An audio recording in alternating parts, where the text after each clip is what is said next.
Сәлем достар, сіздермен бірге Бака кезет арнасы. Бүгін біздер топ 5 мен жақсы көретін футболистерім жайлы айтатын боламыз достар. 5-ші орында болса Марсело достар. Марселоның шашы бұйра үлкен достар. Оның алдау тәсілдері өте күшті. Ол қазір Реал Мадридте ойнап жатыр достар. Өте күшті алдайды және скорості жаман емес достар. Өте күшті футболист. Кім Марселоны жақсы көрсе комментарийға жазып кетсін. Ал біз келесі футболистке кеттік достар. Келесі футболист бізде яғни 4-ші орындағы Марсело достар. Марсело деген мұсылман біз сияқты достар. Салах яғни Салах достар. Салах біз сияқты достар.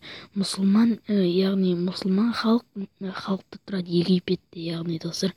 Өте күшті, скорості жаман емес, өте күшті алдайды.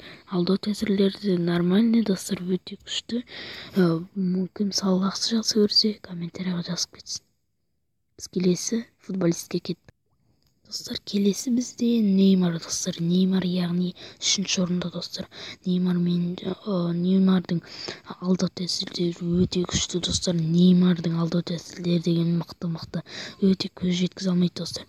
Ал скорості да жаман емес достар, өте мықты. Неймар деген футболист. Кім Неймарды жақсы көрсе комментарийға жазып кетсін. Ал біз келесі футболистке кеттік.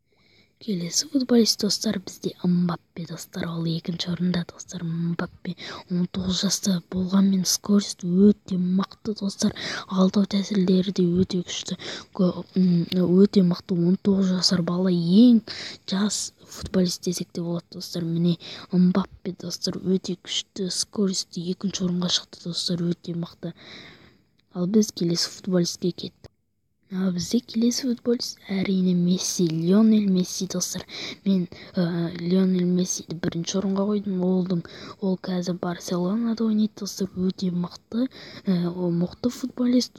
Барселонаның капитаны достар, мықты футболист. Өте 1-ші орынға алдым. Кім Мессиді жақсы көрсе комментарийға жазып кетті. Мессиді бәріңіз жақсы көреді деп ойлаймын достар. Өте мықты футболисттер. Тобы сонымен аяқталды достар. Сау болыңыздар, сіздермен бірге болған Бака.